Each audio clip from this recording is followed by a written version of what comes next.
Hi, I'm Tim Pidaway, and this sub-trip I took it down the Dee River in Aberdeen. I started at the A90 bridge, finishing at Tory.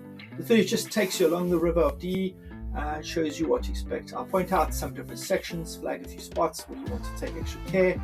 Just to keep in mind, the river does change over time. It does tend to flood from time to time, so the conditions may not be exactly the same when you paddle it yourself. It took me about 2.5 hours to cover the 11.5 kilometers, starting at the A90, finishing near the harbour, the suburb of Tory. Below you can see the map of the route, winding through Aberdeenshire, past some other suburbs, and the golf courses, and through some of the great bridges of Aberdeen. Right, next I'll show you where I parked, launched the boat, pumped it up on the riverbank. As for which bridge I mean, let's have a closer look at the map. The red line on the map shows you exactly where I started.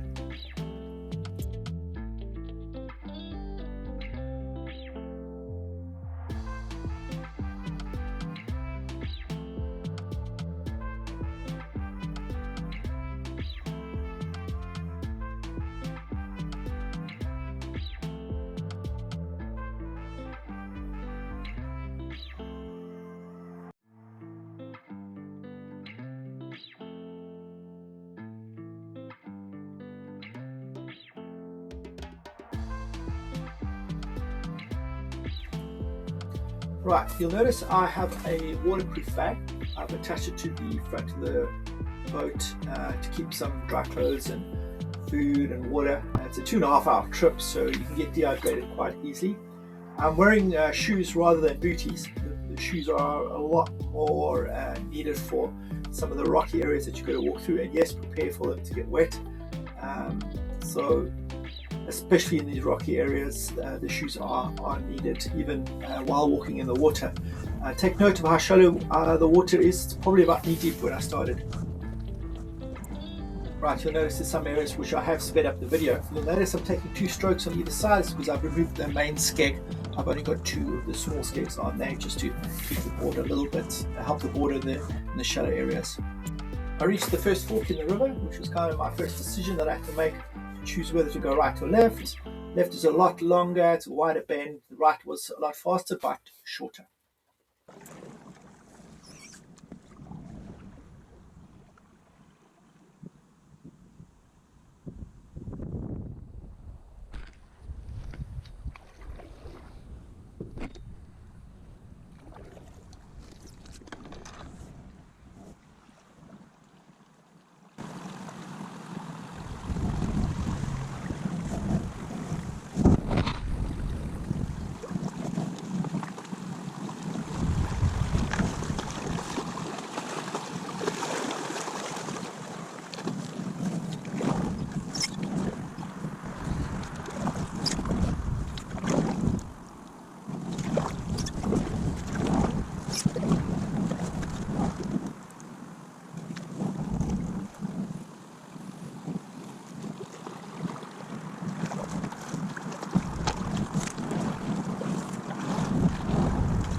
This is where the section where it really got hectic. The river was pulling really hard and fast, difficult for me to control the boat. Again, I said I don't have a big skeg, so you could see how I pulled and dug in.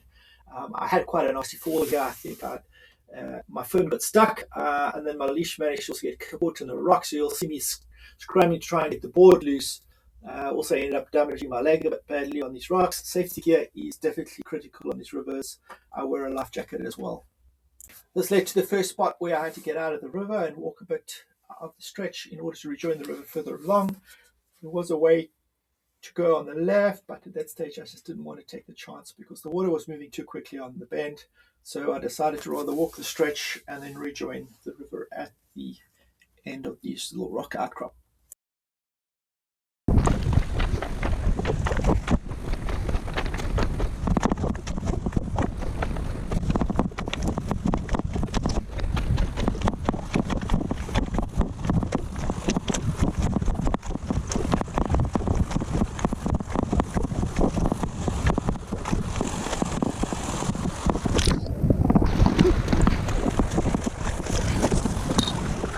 Yeah, just to point out where I climbed out, you can see there on the satellite photo where the rock outcrop was that I needed to walk over.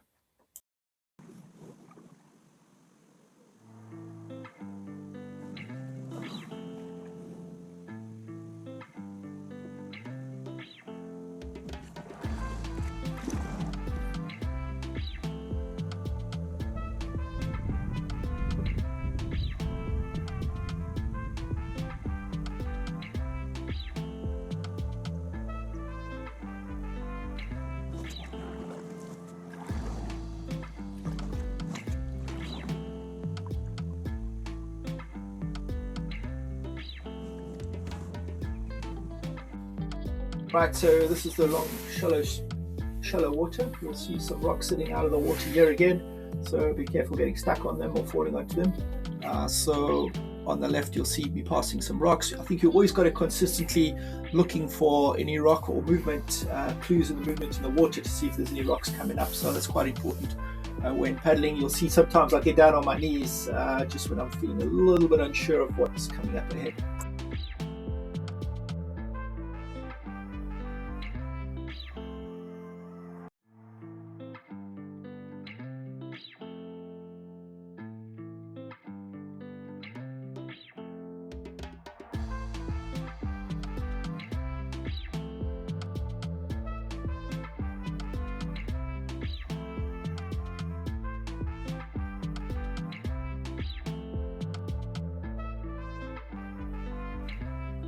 The stretch we just passed is quite a big bank of rocks, often with lots of people sitting there, dogs enjoying the space too. We're now passing the Colts golf course on the left hand side, still shallow here, then moving towards a slightly faster water up ahead.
Yeah.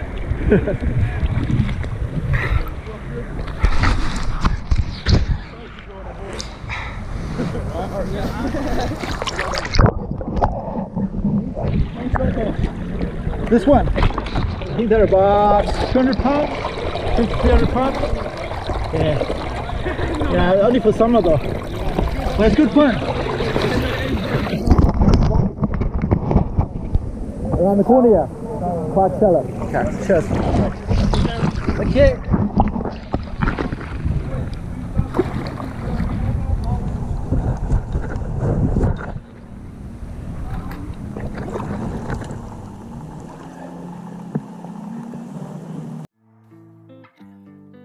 That section again had a choice of going left or right. Decided to go right. The right hand side is better. It's deeper water, but I should have kept my paddle rather on the right hand side to try and straighten the board. That's why I dug in again. Right is probably the better option for this section. It's also right opposite the halfway through the golf course area, so it's quite a long golf course on the left hand side.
Now we're passing the old swing bridge and cults, moving towards the water treatment section of the river, and then heading towards Robert Gordon University.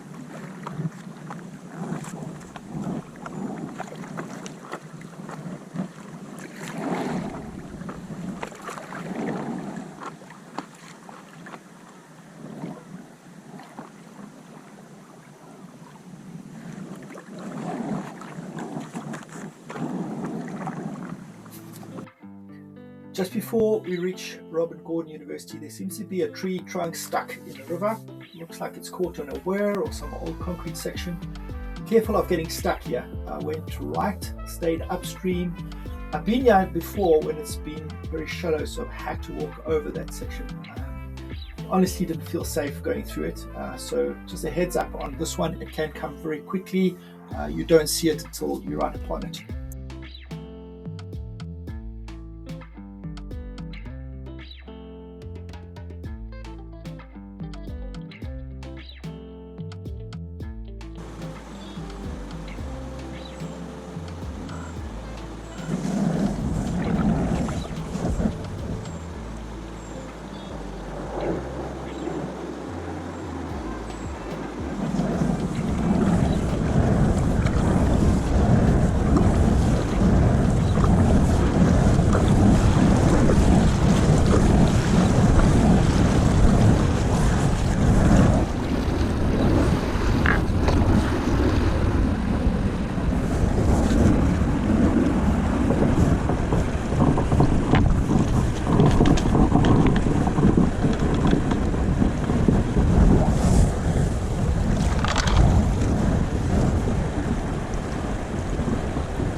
The section we're now approaching is Garthdee, behind the shopping area of Asda and B&Q. You'll see a lot of seagulls cleaning themselves in the shallows here after they've eaten McDonald's chips and burgers. This becomes quite a shallow section. I had to pick up the board. You could go right.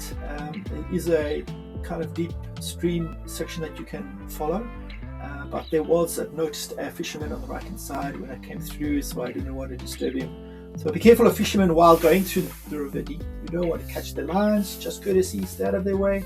So I picked up the board, walked around on the left hand side.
we're now approaching closer to the Aberdeen city centre.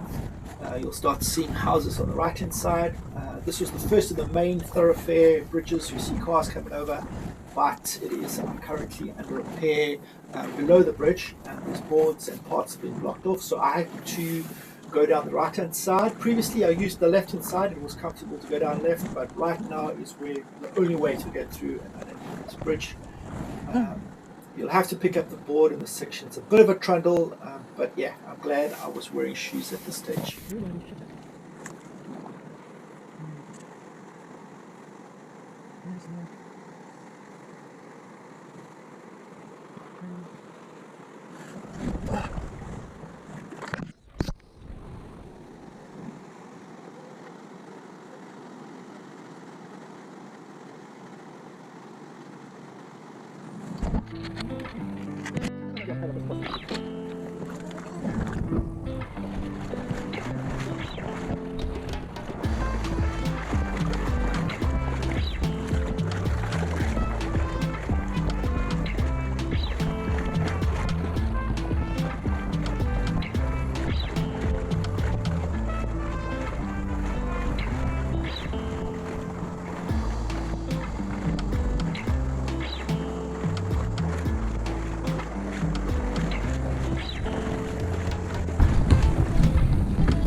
once we pass that rail bridge, we start reaching closer towards the harbour. This area is used by rowers, so heads up, watch out for getting in their way.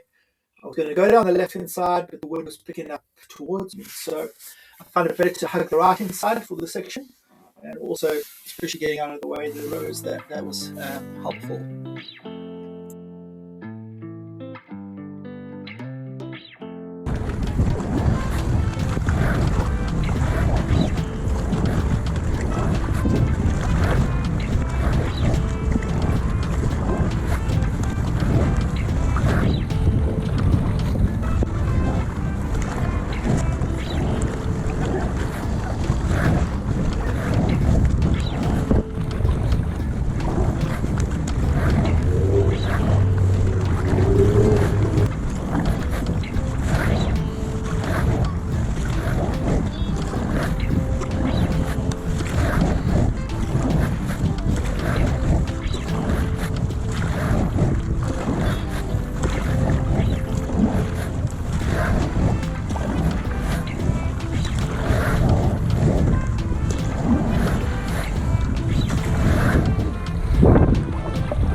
These are the two last bridges. One is the pedestrian bridge, the other one is a road bridge which crosses over to the Tory side from Aberdeen city centre. This is the final part of the journey. What I used to do here is pull up onto the side. There's a children's park with a bench. You can sit, catch your breath, having something to eat and drink, and then get picked up with your lift in this area. So that finishes it off. 11.5 kilometers, 2.5 hours. Feel free to follow me on Strava for updates or on this YouTube channel for other sub adventures. Thanks for joining me.